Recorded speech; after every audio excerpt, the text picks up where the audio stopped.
Very excited to present to everybody what we have new in the 3.5 version. I'm happy to present on behalf of the DRAGEN team that has worked over the last few months on getting this release out. So let's get started. We have a number of slides, so we'll try to get that through the presentation, and that will leave us some time towards the end to do some Q&A. Okay. So what we just want to highlight at a glance is what are the updates that we are making on this 3.5 release. There's been a heavy focus in this release on the somatic calling accuracy. So that's what we'll share with you on what we have done to improve the somatic SNV accuracy. There is also an improvement on the structural variants. We are introducing somatic calling for whole genome support for CNV as well in this release. We have some fairly big updates on improving the cohort analysis part of the DRAGEN offering. And also we are introducing the capability to do UMI read collapsing with some future updates coming in the next releases that we will put out through the year. So a number of major updates as part of this release. So we'll go through one by one and also present some internal data that we have collected for all these pipelines.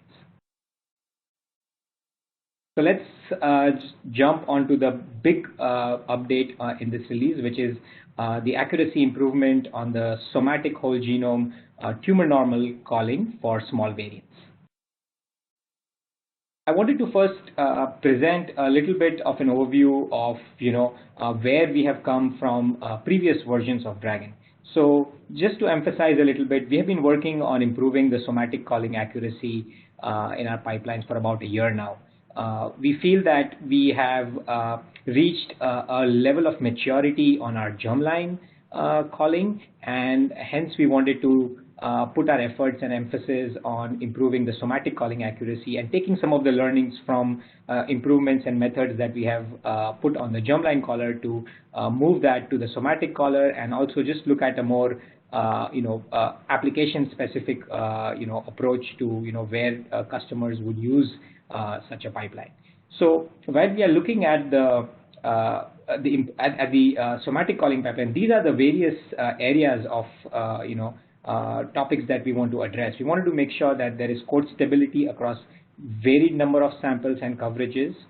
We wanted to, of course, ensure that we are able to bring down the runtime of the analysis. So you can see that if you were to use the DRAGEN 3.2 version for some of our older customers, that runtime was fairly large. So we were able to bring it down in 3.3, and we are trying to keep the same in 3.5. So we're trying to hit this sort of a benchmark for under 2 hours for whole genomes at 100x and 40x. At the same time, we want to address the accuracy improvements for SNPs and INDELs. We wanted to ensure that you are able to get these improvements across any of the sequencing platforms from Illumina. So we have some data showing that. We also wanted to ensure that using different library preps, you are able to take advantage of the algorithms and you are not being penalized for using a certain library prep or not. One thing that we didn't have in our previous releases was support for liquid tumor. So we are bringing that support into this release. We have a version of a de-elimination filter related to FFPE samples. So we are working on improving that, and there is a minor improvement in this release. We have improved the QC metrics that we are going to put out as part of the analysis. So that's a big change that's included in this release.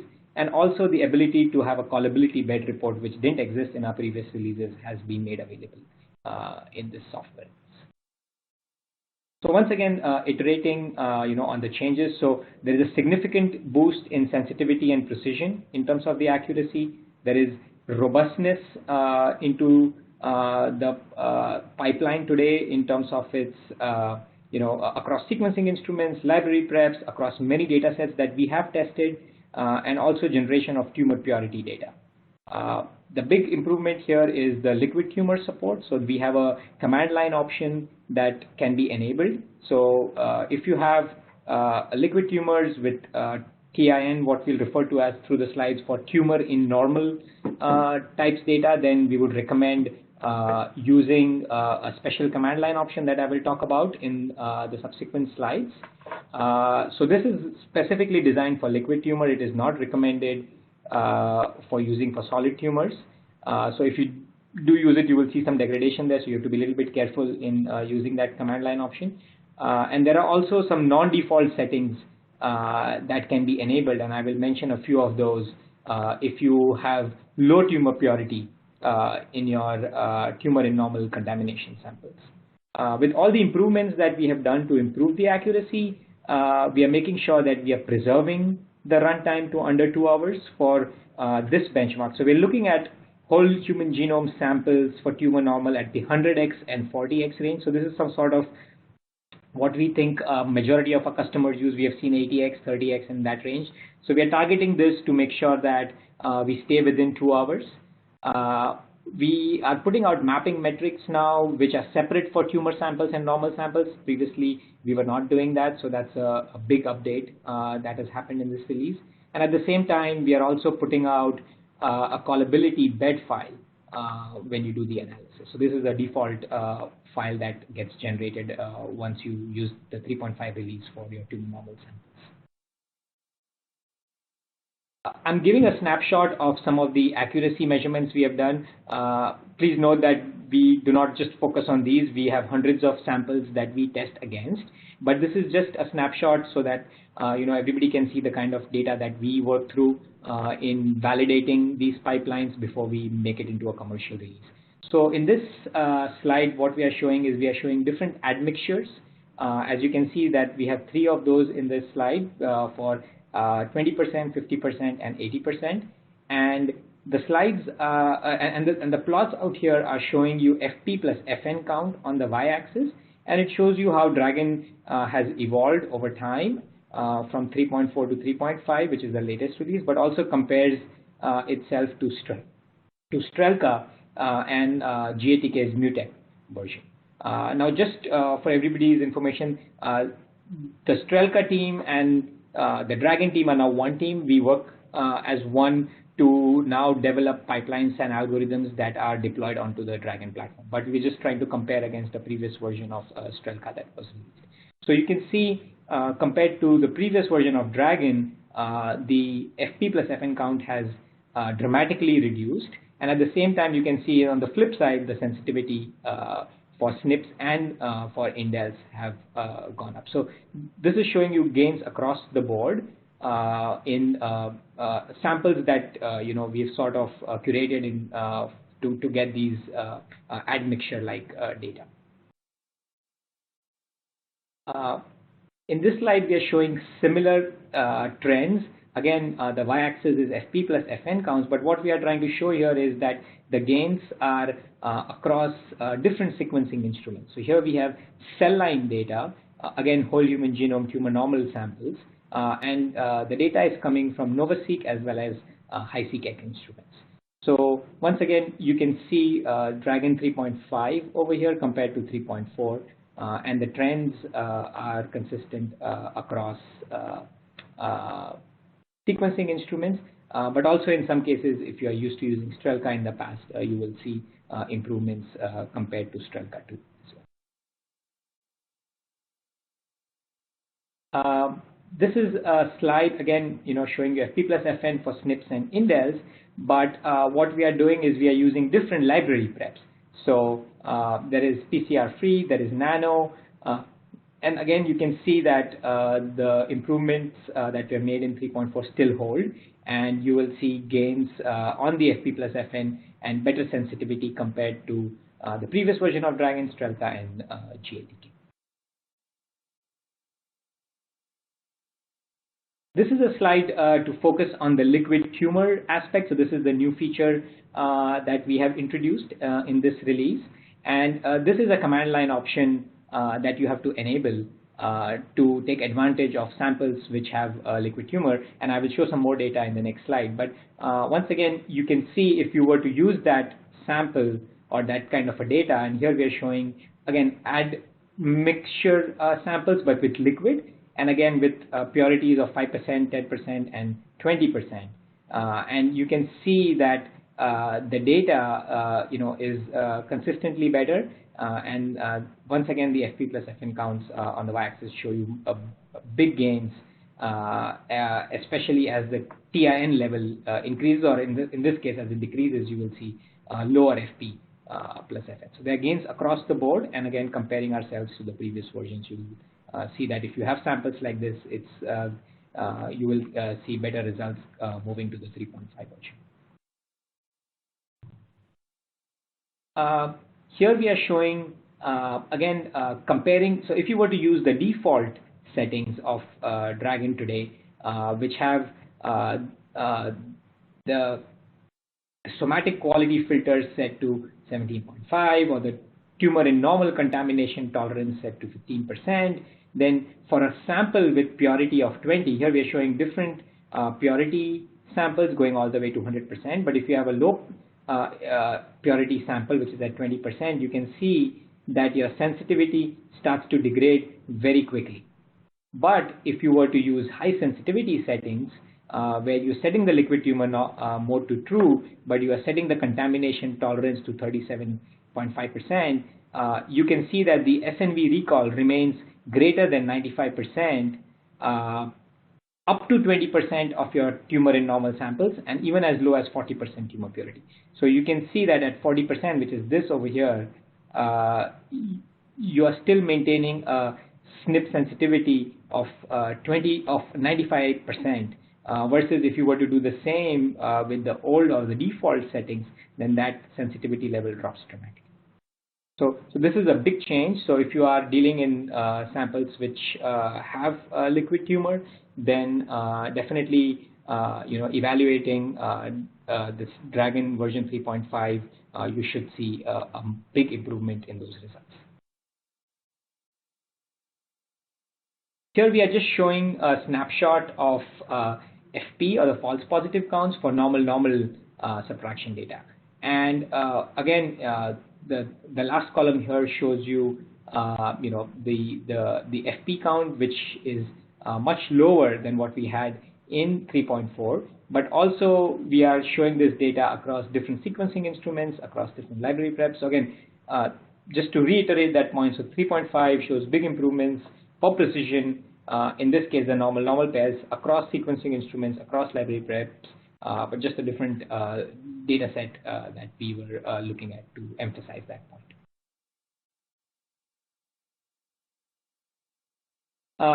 So here are some of the improvements that are done to be able to get those accuracy gains, and I'll highlight a few of those. So one of the big things that we did was we relaxed some of the upstream filters. So we are now taking in reads with a lower MapQ, and we are also loosening a little bit of the read disqualification. So in spite of us taking in more reads and gives you better accuracy, we are still ensuring that we are not increasing the analysis time by a lot. So we are still keeping the analysis time to under 2 hours. We are introducing this new flag or command line option to address liquid tumor samples. And also we are making it possible with a command line option to adjust the confidence scores. And then again, there is more documentation related to this in our user guide that you can adjust to be able to address or analyze samples with lower tumor purity.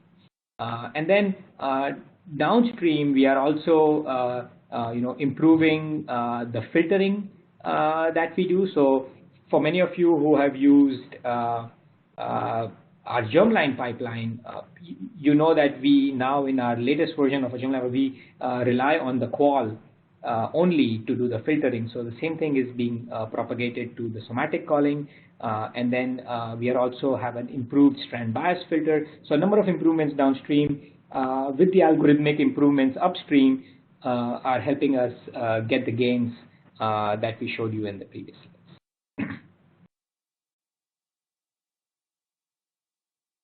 Okay, so again, a great job by the team who works on our small variant somatic calling to be able to improve the accuracy over the past year on everything that we have showed you in the previous slides. There are improvements now. Moving on to the SV caller, we have improvements again in terms of recall, especially insertion recall and deletion recall. So this is some data, and we are comparing ourselves again to the 3.4 version. So we are just showing you compared to what we had prior release versus in this release. So the sample that we are using is comparing ourselves to the genome in a bottle truth set, and we have a link here. So when you have access to the slides, you'll be able to look up that sample as well.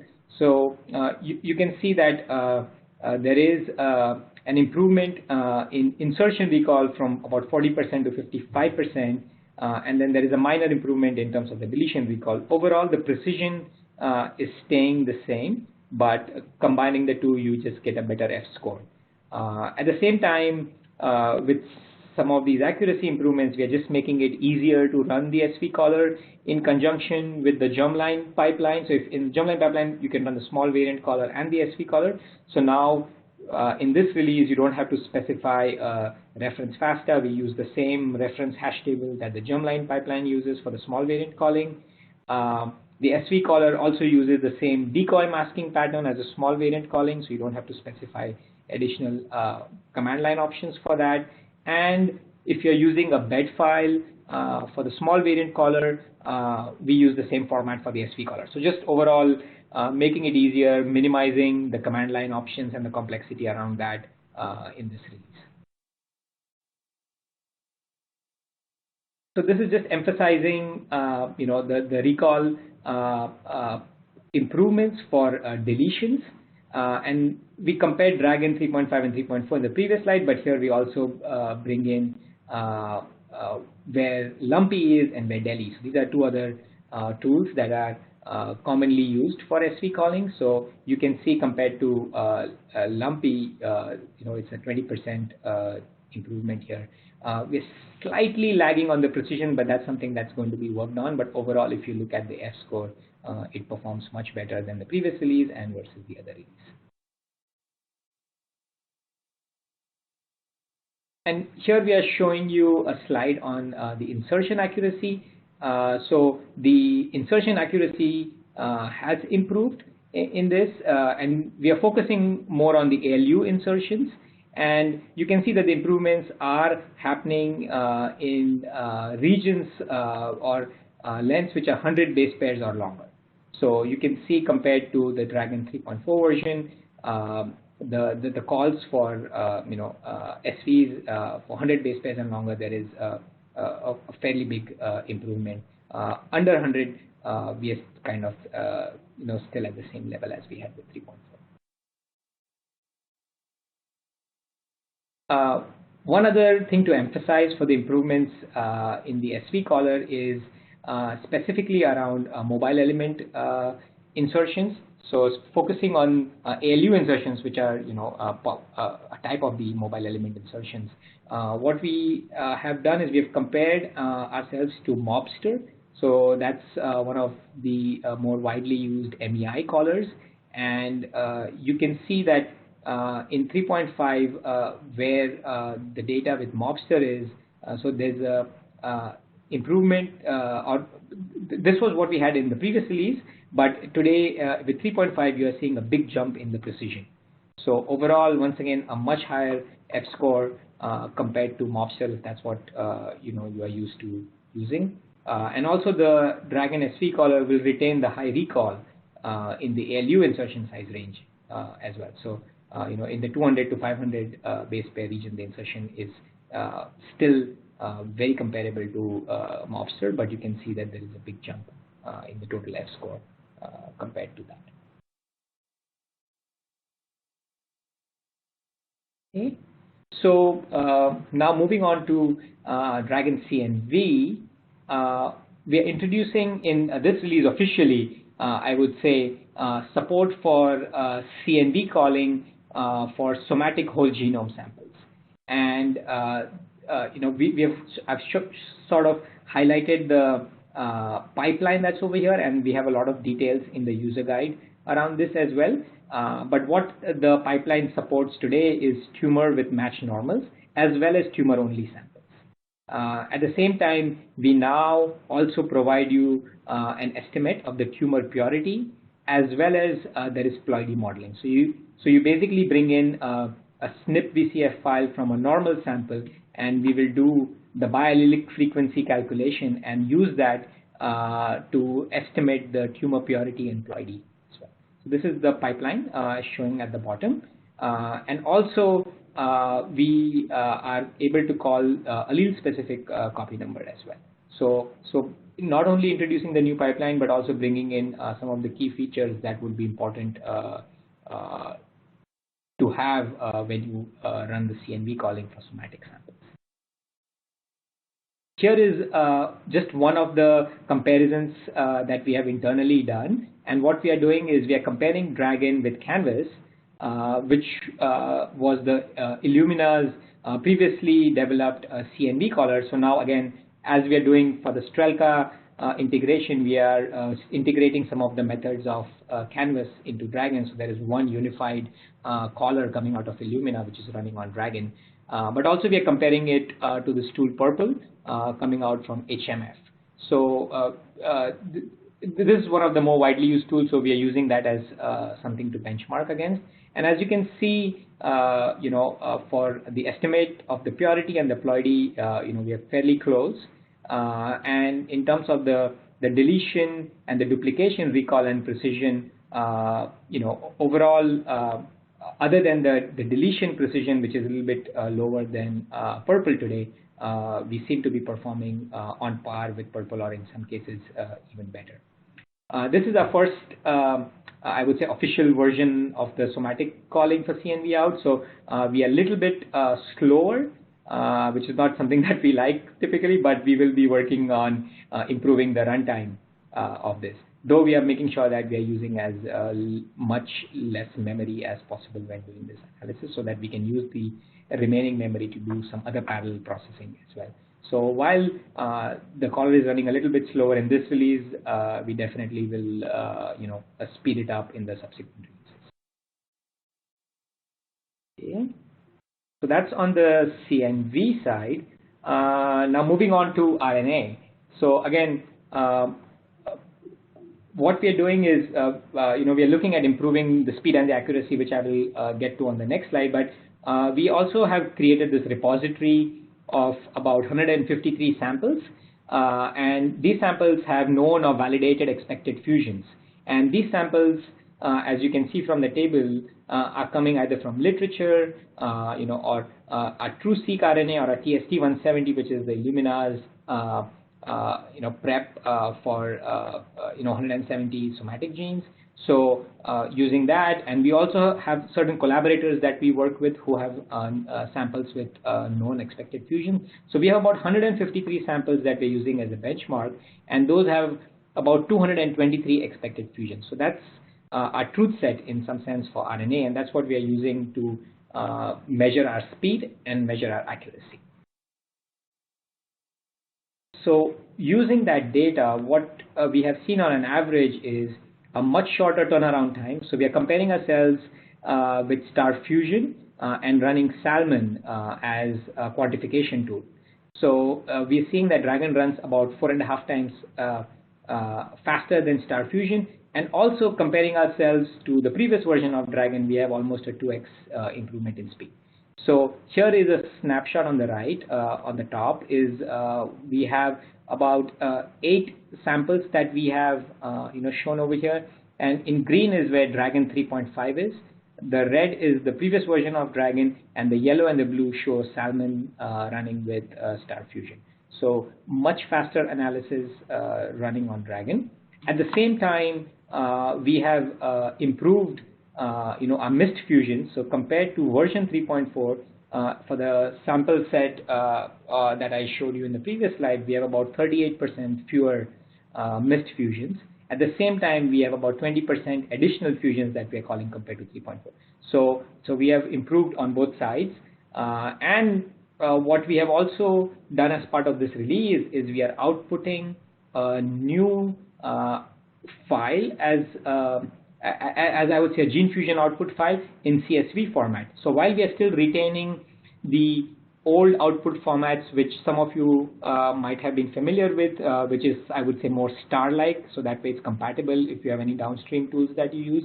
But we felt that that file lacked some of the additional information that would have been valuable to customers to get more information on the fusion calling that we're doing. So we are introducing a new file which is in a CSV format, and that file kind of becomes something that we can improve on as we go along and add more information, so it becomes easier for you to investigate or make sure that the calls that we're doing are accurate. So that's something that you can look out for. So when you run the 3.5 version, you will see this additional file come out, which we feel would be really helpful. And there's a description of the format of that file in the user guide as well.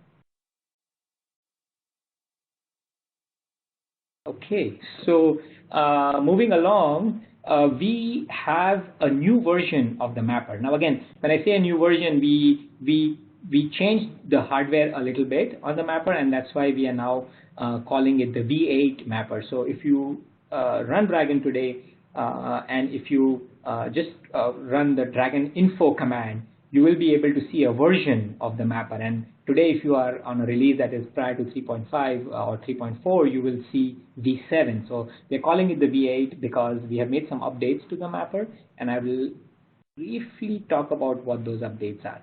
So the update that we have essentially done is from our comparison and from some feedback that we have received from customers, there was a small difference in the number of unmapped reads, or a percentage of unmapped compared to BWMM. So we have investigated what would be the cause for that, and one of the reasons for that we have come up with was we were discounting or not putting some of the lower MapQ reads into our calculation. So what we have essentially done as part of an improvement to this mapper is made sure that the unmapped read percentage now maps or matches with what BWMM has. Okay, so if you look at the data over here, in blue is the percentage of unmapped reads coming out of Dragon 3.4 or earlier, which was our V7 hash table. And in orange over here is where we have it V8, and then in gray is where BWMM is. So as you can see from the slide, that we were off by about 1 or 1.5 percentage points compared to where BWMM was. So we have corrected for that, and what we have realized is that most of the reads that we have sort of recovered and improved the mapping rate were really very low quality reads. So they were either at MapQ 0 or maybe MapQ 1. So they were extremely low quality. So while we have improved this, we do not see any significant improvement downstream in terms of the variant calling. So the emphasis here was, we are on parity with BWMM. So, if you have any, inhibitions of, or maybe you didn't want to move to Dragon for any reason because you saw that there was these differences, we have sort of corrected for that. But again, for users who have been using Dragon Mapper before, downstream, if you were to move to this V8, there is really not much difference in terms of the FP plus FN or the overall accuracy of the Dragon variant calling by bringing in these additional reads, because they were anyways pretty low quality that would have been disqualified when doing the variant calling.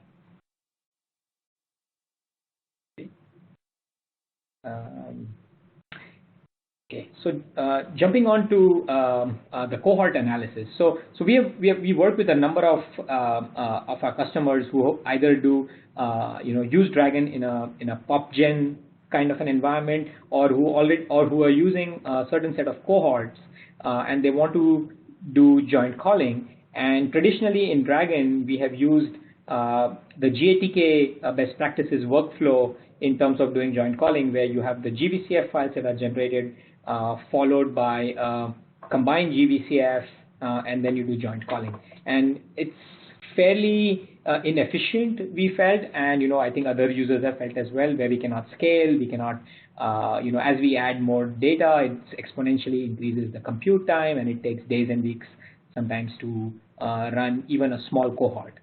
So what we have introduced is something called the GVCF genotyper, and again, the input till that point stays the same. So you generate GVCF files like you normally do today, but instead of running the combined GVCF step that gives you a multi-sample GVCF file, using a GVCF genotyper, we are generating a multi-sample VCF file.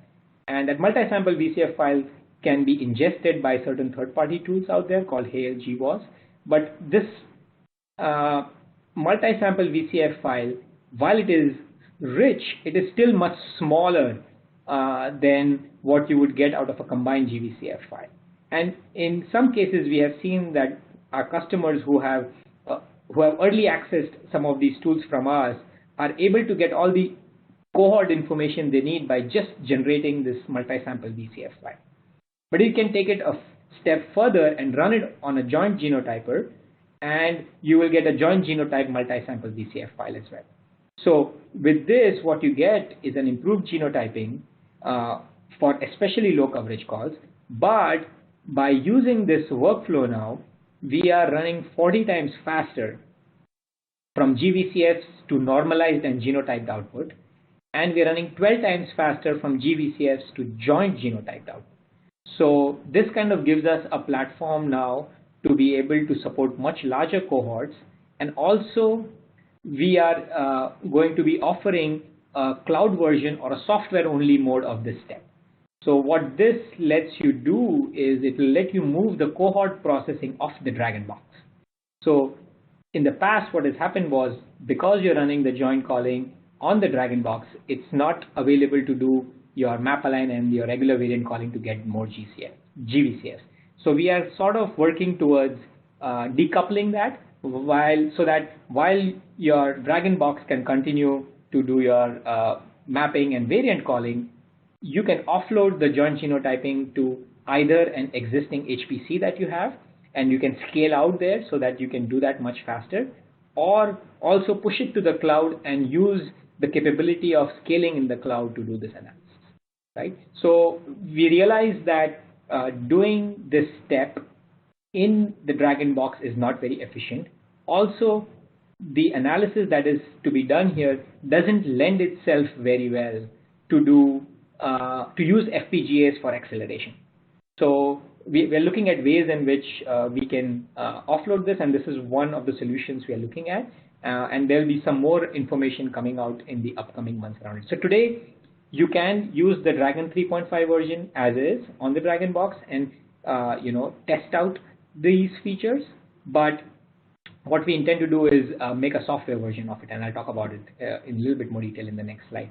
But again, this is some benchmarking we have done. So we are taking GVCS from single sample, small variant calling, and we're doing about 1,000 exomes in 8 hours. We're doing 1,000 whole human genomes in 24 hours. And this is still very preliminary information. We're looking at more ways to speed it up. But our goal, our short-term goal is to support 10,000 samples, and then we're going to grow from there. And again, all variants are genotyped across all samples, and the representation of the variants is normalized across all samples. That's what you really want to get out of your joint genotyper module. And we're using the existing joint genotyper module that is in DRAGEN, and then the capability of taking that output and using it with GWAS or other third-party tools is also a possibility, right? So here is just one example of running 150 whole genomes. We have this cohort of Polaris 150 samples, and you can see that if you were to run combined GVCF and joint genotyping on a single node, it was taking us a total of 75 hours to do this. By using the GVCF genotyper and the joint genotyper, we have now brought that down to 6 hours. So this is just a snapshot of how inefficient running on a single node with the combined GVCF it was previously, and moving on to this workflow brings down that time quite a bit. So So what's the workflow, right? So the workflow is you take your FASTQs, you use a DRAGEN server or a DRAGEN node on-site or in the cloud. You can generate your GVCFs. So with those GVCFs that you generate, you can run DRAGEN locally, or you can run the PopGen part of the analysis on a software-only cluster, or you can take your GVCFs and run it in the cloud. So that's something that, while I said that you have the capability today to run on the DRAGEN server, the cloud-based and the software mode binary and installer is something that we plan to release, I would say, towards the end of Q1 or early Q2. And that would come as a separate package that will give you the capability to scale either in an existing HPC or in a cloud environment. So this is something really that we are focusing on through the year, and we will be improving the speed, the capability to bring in more samples, because we feel that there is a need for this as more PopGen initiatives are coming online. Okay. Here is just a snapshot of running DRAGEN. So this is the GVCF accuracy, and then we are comparing that, and then if you run the GVCF genotyper followed by the joint genotyper, this is the precision and the recall that you're getting. And then if you were to run GATK, you can see that there is we are not sacrificing any of that, but we're running it much faster through this workflow that we have.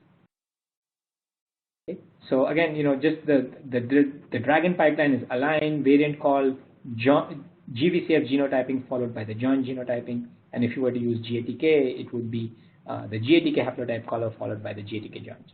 So we are doing the same thing, but in a more efficient way by bringing in this. Okay. Just a quick, update on this one. So while we are going to bring in more UMI capability on the DRAGEN platform through the year, the one thing that we wanted to emphasize or bring out to our customers is the capability to do UMI read collapsing. So we have worked on this over the last year to support our TSO 500 based pipeline, which uses DRAGEN UMI collapsing. But what we are doing in this release is extending that. So the UMI allows for collapsing of raw reads. The UMI read collapsing will reduce your error rate. So if you are working in that somatic space where you're using UMIs, it'll let you do accurate variant calling.